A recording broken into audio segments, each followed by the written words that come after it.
Start कर रहे हैं एक्सरसाइज 4.1 का question number 1। Factorise the following 4x plus 16y plus 24z। अब हम सबसे पहले फैक्टराइज, हमारे पास बहुत कई टाइप के होते हैं, तो इसमें हम देखते हैं कि हमारे पास फार्मूला अप्लाई हो रहा है, मिड टर्म ब्रेक हो रहा है या कॉमन नंबर यूज़ हो रहे हैं। अब हमने यहाँ पे देखा कोई फार्मूला तो अप्लाई हो नहीं रहा, ना मिड टर्म ब्रेक है, तो इसमें हम कॉमन नंबर देखते हैं। कॉमन नंबर क्या है? हमारे पास 4 के टेबल में 4 भी आ रहा है, 16 भी आ रहा है और 24, तो हम 4 कॉमन ले लेते हैं। और वेरिएबल हमारे पास कोई कॉमन नहीं है। 4 1 ज़ा 4, एक्स वेरिएबल जैसा है वैसा ही। 4 4 ज़ा 16, 4y प्लस 24z, ये हमारा आंसर हो गया। इसी तरह से क्वेश्चन नंबर 2 में भी हम कॉमन नंबर लेंगे ये। अब हमने क्वेश्चन नंबर 2 में देखा S square S square S square, तो हमारे पास तीनों नंबर में हमारे पास कॉमन जो है वो एस स्क्वायर है। एस स्क्वायर, यहाँ पर कोई नंबर नहीं बचा तो हम सपोज कर लेंगे 1, यहाँ पर 3y, यहाँ पर हमारे पास 4y स्क्वायर z, ये हमारा आंसर हो गया। इसी तरह से थर्ड क्वेश्चन में हमने देखा कि हमारे पास कॉमन क्या आ रहा है, 3pqr 6pqt 6pqs। अब हमें सब में कॉमन 3 का एक तो टेबल नज़र आ रहा है और एक pq नज़र आ रहा है, तो हमने 3pq कॉमन ले लिया।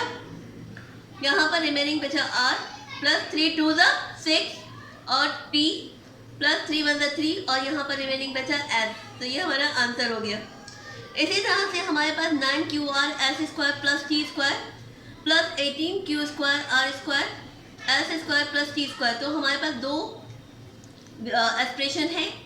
हमने दोनों में देखा कि कॉमन क्या है, तो हमारे पास 9 के टेबल में 18 आता है, क्यू स्क्वायर आर स्क्वायर, तो हम क्यू और आर ले लेंगे।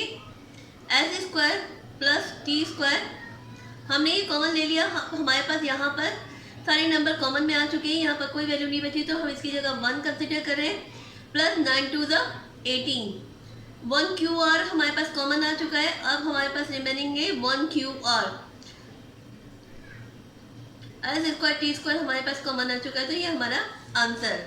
इसी तरह से हमारे पास क्वेश्चन नंबर 5 है Z square x over 16 minus Z square S square Z square over 8 plus S square Z cube over 12। अब हमें सब में जो कॉमन नज़र आ रहा है वो एस और जेड स्क्वायर है।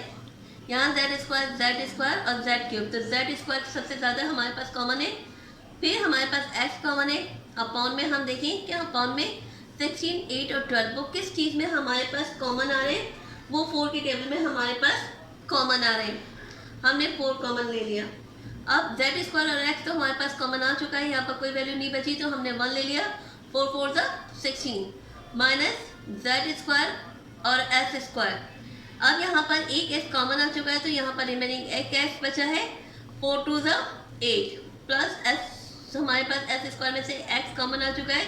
अब रिमेनिंग एक्स बचा है और जेड क्यूब में से जेड स्क्वायर कॉमन आ चुका है, तो जेड बचा है। 4 3 ज़ा 12, तो ये हमारा आंसर हो चुका। इसी तरह नंबर क्वेश्चन नंबर 6 में हमारे पास A S minus Y minus A square B S minus Y plus A square B square S minus Y. सबसे पहले तो हमने ए कॉमन देखा कि हमारे पास यहाँ पर 2 ए है, तो एक कॉमन आ गया। यहाँ पर 2 ए है, एक कॉमन आ चुका, उस हमने ए को कॉमन ले लिया। अब हमारे पास सब में X minus Y X minus Y X Y S minus Y common है, तो हमने एस माइनस वाई कॉमन ले लिया। अब रिमेनिंग यहाँ पर हमारे पास कोई फिगर नहीं बची, तो हमने 1 ले लिया। अब यहाँ पर रिमेनिंग 1 ए है और बी है, तो हमने ए बी लिख लिया। प्लस यहाँ पर 1 ए है और बी स्क्वायर हमारे पास कॉमन है, तो हमने 1 ए और बी स्क्वायर जो कॉमन रिमेनिंग बचे वो हमने वैल्यू लिख ली, तो ये हमारा आंसर हो गया।